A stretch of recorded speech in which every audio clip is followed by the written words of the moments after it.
चला तर शेवग्याच्या शेंगाची आपण चमचमीत अशी भाजी करणार आहेत पहा.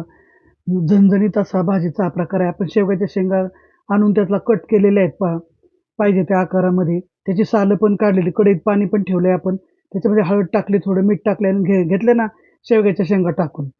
पण गॅस मोठा केलाय पहा. पूर्ण शिजून घ्यायच्यात आपल्याला त्या शेंगा. पलीकडच्या गॅसवर आपण त्या शेंगा ठेवून देऊ देऊ. शेंगा शिजेपर्यंत आपण लगेचच इकडे मसाला करून घेणार आहेत पहा. शेंगा तिकडे ठेवल्यात पहा. लगेचच इकडे तवा ठेवलाय आपण. लगेच खोबरं आणि तीळ त्याच्यामध्ये टाकलेत पहा. भाजून झालेत. त्याचं मिक्स पण करून घेतलंय. टोमॅटो पण मिक्स केलाय. शेंगा शिजल्या ना आपल्या. कढई ठेवली, टाकलं तेल, त्याच्यामध्ये टाकली फोडणी जिरे, नंतर लसूण पण टाकलाय पहा. लसूण पण दिलाय टाकून उभा कापून. नंतर कांदा पण टाकून दिलाय पहा आपण. चांगला परतू घ्यायचा पहा कांदा. नंतर लाल तिखट, हळद आणि हिंग आपण एकाच वेळेस दिलाय पहा टाकून. परतून घ्यायचंय पहा लगेच.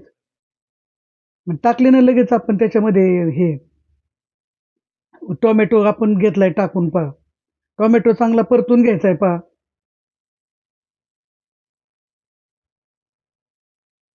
चांगला टोमॅटो लाल एकदा परतून घेतला का त्याच्यामध्ये मीठ पण टाकले पहा आपण. मिठामुळे तो चांगला मऊ झालाय आता.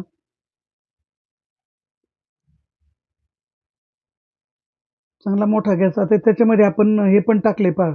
तीळ आणि खोबऱ्याचं टाकलेलं आहे ते पण परतून झाले पहा आता. शेंगा पण आपल्या पूर्ण शिजल्यात पहा. द्यायच्या ना शेंगा त्याच्यामध्ये टाकून. झाली आपली भाजी.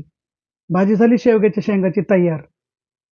भाकरी बरोबर खा, भाताबरोबर खा किंवा चपाती बरोबर खा.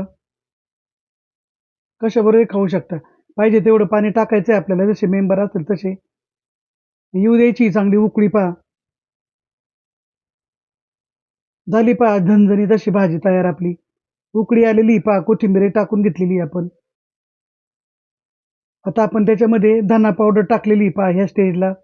थोडासा आपला घरगुती मसाला आहे तो टाकलाय आपण अर्धा चमचा. झाली उकळी आली का झाली आपली भाजी तयार. चांगली उकळी काढायची पहा खळखळून त्याला.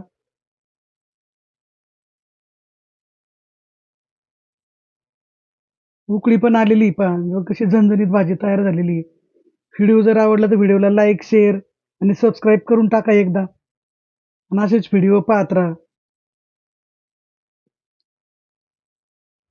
धन्यवाद. करून पहा एकदा.